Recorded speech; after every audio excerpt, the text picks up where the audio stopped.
ஓம் காளி தேவியே போற்றி போற்றி. ஓம் மகா காளி தேவியே போற்றி போற்றி. ஓம் பத்ரகாளி தாயே போற்றி போற்றி. என் அன்பு குழந்தையே, இந்த மங்களகரமான தினத்தில் உனது பிரச்சனைகளை எல்லாம் போக்கி நீ கேட்ட வரங்களை எல்லாம் உன்னிடத்தில் அள்ளி கொடுத்து விட வேண்டும் என்று உன்னை தேடி வந்திருக்கும் உன் தாயை அலட்சியம் செய்து விடாதே. இதை முழுமையாக கேள் என் தங்கமே, என் அன்பு குழந்தையே. உன் தாய் இன்று ஒரு மிக முக்கியமான ஒரு செய்தியைத்தான் உன்னிடத்தில் தெரிவிக்க வேண்டும் என்று வந்திருக்கின்றேன். உன்னுடைய மனக்கவலையில் இதை கேட்பதற்கு நேரமில்லை என்று தள்ளிவிட்டு போகாதே என் தங்கமே. உன் வேதனை குறைய வேண்டும் என்றுதான் உன்னை தேடி வந்திருக்கின்றேன். நீ இதை கேட்காமல் தள்ளிவிட்டு போய்விடாதே. உன்னுடைய வேதனைகளுக்கு நீயே காரணமாகி விடாதே. உன்னுடைய எதிரியின் கையில் சிக்கிக் கொண்டிருக்கும் உன் வாழ்க்கையை மீட்டு கொடுக்க வேண்டும் என்றுதான் உன்னை தேடி உன் தாய் ஓடோடி வந்திருக்கின்றேன். நீ இதை தள்ளிவிட்டு போய்விட்டால், இதை பாதியில் கேட்க விடாமல் நீ சென்றால் முழுமையாக எந்த ஒரு காரியத்தையும் எந்த ஒரு வேலையும் என்னால் செய்ய முடியாது என்பதை புரிந்து கொள்ள வேண்டும் என் தங்கமே. இந்த நேரத்தை எனக்காக கொடு. நான் கேட்டுவிட்டேன் என்பதற்காக என் வாக்கை ஒலிக்க வைத்து விடாதே. உன் வேலைகளை செய்து கொண்டிருக்காதே. இந்த வாக்கை கேட்கும் போது உன் மனம் ஒரு நிலையாக இருக்க வேண்டும் என் தங்கமே. உன் மனம் பொறுமையாக இருக்க வேண்டும் என் குழந்தையே. உன் மனம் நிதானமாக இருக்க வேண்டும். நீ நிதானத்தை இழந்துவிடக் கூடாது என்பதை புரிந்துகொள். செய்யும் காரியத்தை பற்றி இப்போது நான் தெரிவித்தால்தான் அதிலிருந்து நீ மீண்டு வருவாய். யாரை பற்றி பேச போகிறேன் என்று குழப்பம் அடைகிறாயா என் தங்கமே? உன் சொந்தத்தை பற்றித்தான் பேசுகின்றேன். பிள்ளையே, சொந்தம் சொந்தம் என்று உன் செவியில் கேட்கலையா? அப்படி கேட்டாலே வருத்தங்கள் தான் அதிகமாகிறதா? சந்தோஷம் நினைவுகள் எல்லாம் குறைவாகத்தான் இருக்கிறது. வருத்தங்களும் வேதனைகளும் தான் அதிகமாக இருக்கிறது என்று நினைக்கிறாயா? ஏன் எல்லாவற்றையும் நீ ஒரே விதமாக நினைக்கிறாய் என் தங்கமே?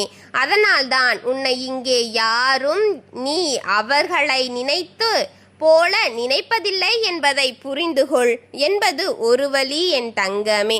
அனைவருமே ஒன்று கூடி உன்னை ஒதுக்கி வைத்து கொண்டும் பாசம் உனக்கு திரும்ப கொடுக்காதது போல இரண்டாகவும் உன்னை ஒதுக்கி வைத்தது என்பது உண்மை. உனக்கு பாசத்தை திருப்பி கொடுப்பதில்லை என்பது இரண்டாவது. மூன்றாவதாக, கிடைக்கவில்லை என்றாலும் கூட துரோகத்தை மட்டும் கொட்டி கொட்டி கொடுத்து கொண்டே இருக்கிறார்கள் என்பது. நான்காவது, இப்படி சொந்தங்களை பற்றி அடுக்கிக் கொண்டே போகலாம். நீ கொடுக்கும் நன்மைகளை பெற்றுக்கொண்டு பதிலாக தீமைகளைத்தான் உனக்கு அள்ளி அள்ளி கொடுத்து கொண்டே இருக்கிறார்கள். நீ கொடுக்கும் சந்தோஷத்தை பெற்றுக்கொண்டு உனக்கு பதிலாக துரோகத்தை உனக்கு கொடுத்து கொண்டுதான் இருக்கிறார்கள் என்றுதான் நினைக்கிறார்கள். உன்னுடைய கையில் வாங்கி அருந்திய நாட்களை எல்லாம் மறந்துவிட்டு இன்று நீ படும் கஷ்டத்தை கேள். செய்யத்தான் உறவுகள் இருக்கிறது அன்பு பிள்ளையே.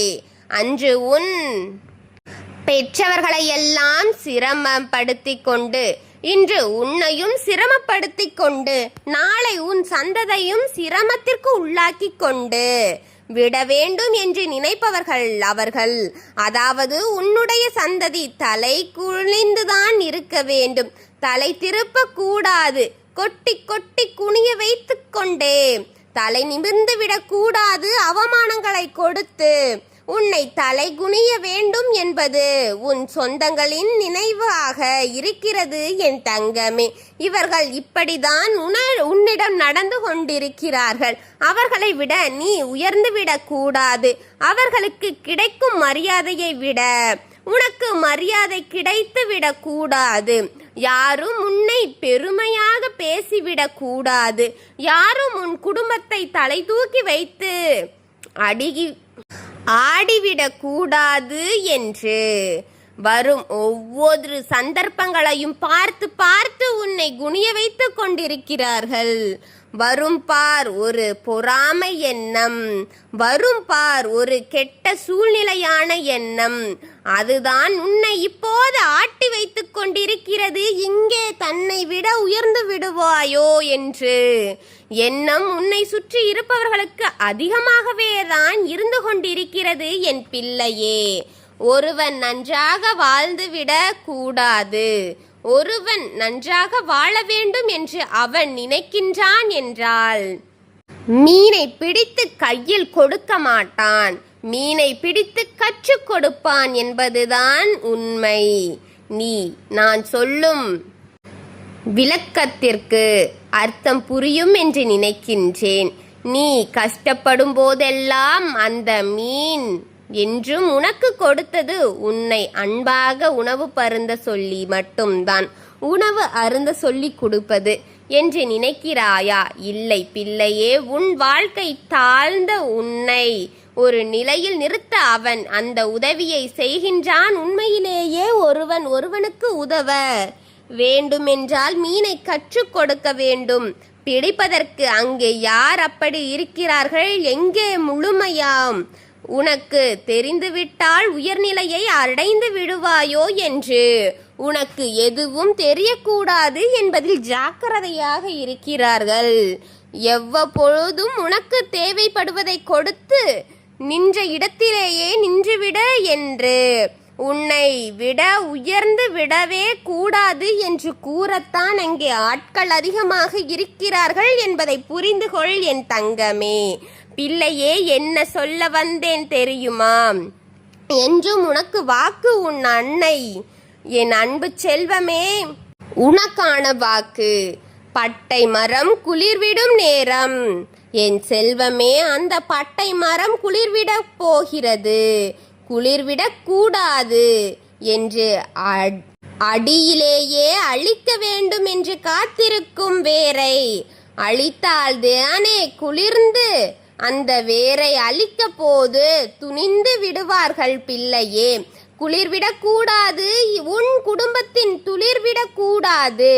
அதற்கு என்ன செய்ய வேண்டும்? அடிமடியில் கை வைக்க வேண்டும், அடிவேரில் அறுக்க வேண்டும். அதுபோலத்தான் உன் வாழ்க்கையை உன் குடும்பமும் உன் சந்ததிகளும் இல்லாமல் போக வேண்டும் என்ற எண்ணத்தில் இங்கே ஆட்பறித்து காத்திருக்கிறார்கள். பிள்ளையே, அப்படிப்பட்ட ஒரு சொந்தத்தை பற்றித்தான் பேசுகின்றேன். சிரிப்புகள் என்று நம்பிவிடாதே. அந்த சிரிப்புகளுக்கு இருக்கும் வஞ்சகத்தை நீ புரிந்து கொள். உன்னை பெற்ற தாய் சொல்லி கொண்டிருக்கின்றேன் இந்த சொந்தங்களை பற்றி. உன்னை பெற்ற தகப்பன் சொல்லி இருக்கிறான் இந்த சொந்தங்களை பற்றி. ஆனால் நீ அந்த சொந்தங்களை நம்பி இன்று இந்த நிலையில் அமர்ந்து கொண்டிருக்கிறாய் என்பதை மறந்து விடாதே. மறந்து வலிய வலிய வருவார்கள், வலிய வலிய வந்து பேசுவார்கள் என்று அவர்களை நம்பி இந்த நிலையில் இருந்தாலும் எப்படி முகத்தில் அடித்தது போல பேச வேண்டும் என்று அவர்களை உன் இல்லத்துக்குள் அழைத்து வைத்து வேடிக்கை பார்க்கிறாய் என்பதுதான் உனக்கு வருத்தத்தை கொடுத்து கொண்டிருக்கிறது. பிள்ளையே, நான் சொல்வது உனக்கு புரிகிறதா? ஒரு நிலைப்படுத்து கேட்டு கொண்டிருக்கிறாயா? மனதை ஒரு நிலைப்படுத்தி கேட்டு கொண்டிருக்கிறாயா? உன் மனதை இல்லை, எங்கோ உன் நினைவுகளை வைத்துக்கொண்டு நான் கேட்டு கொண்டிருக்கிறேன் என்று இருக்கக்கூடாது. இல்லை, நான் கேட்க சொல்கிறேன் என்பதற்காக என் வாக்கை கேட்க கொண்டிருக்கிறாயா? என் பிள்ளையே, என் பிள்ளையே, உன் வாழ்க்கையை அழிக்க ஒரு கூட்டமே காத்திருக்கிறது. நீ இழந்ததெல்லாம் போதாது என் தங்கமே, நீ இழந்ததெல்லாம் போதாது என் பிள்ளையே. இருப்பதை விளக்க வேண்டும் என்று, நீ அவர்களுக்கு ஆதரவு கொடுக்க வேண்டும் என்று உன் எண்ணம் சொல்கின்றது என்று அதன் பின்னால் போகப் போகிறாயா? வேண்டாம் பிள்ளையே, வேண்டாம் பிள்ளையே. சுதந்திரத்துக்குள் சுதாரித்துக் கொள். நீ சுதந்திரமாக இருக்க அனைத்தையும் சுதாரித்து செயல்படு. என் பிள்ளையே, உன் வாழ்க்கையை காப்பாற்றிக் கொள் பிள்ளையே. அந்த அழிவுக்கார நாசக்காரர்களின் பாதங்கள் உன் வீட்டிற்குள் படுவது நல்லதல்ல பிள்ளையே, நல்லதல்ல பிள்ளையே. நான் சொல்வதை கவனமாக கேட்டு சுதாரித்து கொண்டால் உன் வாழ்க்கையை நீ மீட்டு எடுத்து விடலாம். உன் தாய் அதற்கு துணையாக நிற்பேன். ஒரு சில காரியங்கள் என்னையும் மீறி நீ எப்படி முகத்தில் அடித்தது போல செய்து கொண்டிருக்கிறாய் என்பதற்காக சொல்லும் வாக்கு இது. இதை தள்ளிவிடாதே என்பதற்காக செய்யும் காரியங்கள் என்னை வருத்தத்திற்குள்ளாக ஆக்கிறது பிள்ளையே. என் தங்கமே, அதை நிறுத்து பிள்ளையே. உடனடியாக அதை நிறுத்து பிள்ளையே. உன் அன்னை சொல்வதை கேட்டாயா? உனக்காகத்தானே பேசிக் கொண்டிருக்கின்றேன். உன்னை காப்பாற்றுவதற்காகத்தானே பேசிக் கொண்டிருக்கின்றேன். ஒவ்வொரு நாளும் உன் வீடு தேடி வந்து கொண்டே இருக்கிறேன். வேஷம் போடுபவர்களை நம்பி நம்பி நீ இன்னும் ஏமாந்து கொண்டிருப்பதை ஏற்றுக்கொள்ள முடியவில்லை பிள்ளையே. ஜாக்கிரதையாக இரு. இப்போதும் இது உனக்காகத்தான் சொல்லிக் கொண்டிருக்கிறேன். இது தெளிவாக தெரிந்து கொள்ளவில்லை என்று அன்றே உன் தாய் சொன்ன வார்த்தைகளை நினைவுகொள். அன்று உன் தகப்பன் சொன்ன வார்த்தைகளை நினைவுக்கு கொண்டு வா. அந்த பகையாளி யார் என்பதை தெரிந்து கொள்வாய். உன்னை அரவணைப்பது போல் அரவணைத்து முதுகில் குற்று காத்திருக்கும் அவர்களிடமிருந்து மீண்டு வந்து விடு என் பிள்ளையே. இதை அனைத்தையும் சொல்லிக் கொண்டிருக்கும் இந்த தாயின் வாக்கு தெய்வ வாக்கு என்பதை இப்போதாவது புரிந்து கொள்வாய். இப்போது புரிந்து கொள்ளவில்லை என்றாலும் புரியும் நேரம் விரைவில் வரப்போகிறது என் பிள்ளையே. இது அனைத்தும் மெய்பட நடக்கும் அந்த நேரத்தில் உன் தாயை நீ உணர்வாய். அதற்காக உன் தாய் காத்திருப்பேன் என் பிள்ளையே. என் பிள்ளையே, காத்திருப்பேன். என் பிள்ளையை விட்டு நான் விலக மாட்டேன். என் பிள்ளை வேறொருவருக்காக அன்பை செலுத்தி அவர் அழியும் அந்த நேரத்தை நான் அவரை பாதுகாத்து அவருக்காக காத்திருப்பேன். அந்த உறவு என்று பெயரில் உனக்கு இருக்கும் பகையாளியை அழிக்கத்தான் நான் காத்திருக்கின்றேன். அழிப்பேன் பிள்ளையே, தைரியமாக இரு. யாரும் இல்லை என்று எண்ணத்தை கைவிட்டு விடு. உனக்காக தெய்வ சக்திகள் இருக்கிறது. நேரத்தையும் காலத்தையும் கணக்கிட்டு கொண்டிருக்கும் இந்த தெய்வம் உன்னை கைவிடாது என் தங்கமே. தைரியமாக இரு. ஒவ்வொன்றையும் வெளிச்சத்திற்கு காட்டுகின்றேன். தெரிந்து கொண்டு ஜாக்கிரதையாக இரு என் அன்பு பிள்ளையே. உன் தாய் உன்னிடத்தில் என்று ஒன்று கேட்டுக்கொள்கின்றேன். இந்த தாய்க்காக நீ என்றும் துணை இருப்பாயா? இந்த தாயின் வரும் ஒவ்வொரு வாக்குகளையும் முழுமையாக கேட்பாயா? உனக்காகத்தானே வருகிறேன். திருப்பி அனுப்பி விடாதே. முழுமையாக கேட்பதின் மூலம் உனக்கு நன்மையை செய்ய முடியும் என்பதற்காகத்தான் உன் தாய் தினமும் வந்து உனக்காக கொடுக்கும் ஒவ்வொன்றையும் நீ எனக்காக கேட்பாயா? என் பிள்ளையே, இதை மட்டும் உன் தாய்க்காக செய். அனைத்து செயல்களில் இருக்கும் தீய காரியங்களையும் நான் பதம் பார்த்து எடுத்து அழித்து விடுகின்றேன். நான் உனக்காக துணை இருப்பேன். எதை பற்றி யோசித்து கவலைப்பட்டு கொண்டிருந்தாயோ அதுவெல்லாம் முடிந்து உனக்கு நல்லதை கொடுக்குவதற்காகத்தான் உன்னை தேடி தேடி ஓடோடி அலைந்து வருகின்றேன். ஒவ்வொரு முறை முழுமையாக கேட்டு எனக்காக இந்த பதிவின் கீழ் கமெண்டில் பதிவும் இடுகின்றாய். ஒவ்வொரு முறை அலட்சியமாக நினைத்து தள்ளிவிட்டும் போய்விடுகின்றாய். எனக்காகவா இவ்வளவு தூரம் வருகின்றேன்? எனக்காகவா இதை உன்னிடம் கொண்டு வந்து சேர்க்கின்றேன்?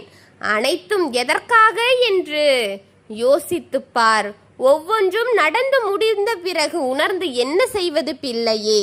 நடக்கும் முன்னரே உன் தாய் வந்து சொல்லி விடுகின்றேன். அதை சுதாரித்து கொள்ள முடியவில்லையா? சொல்லிவிட்டேன். இனி உன்பாடு என் பிள்ளையே. உன் தாய் சொல்வதை கேட்பதும் கேட்காமல் இருப்பதும் உன்பாடு என் தங்கமே.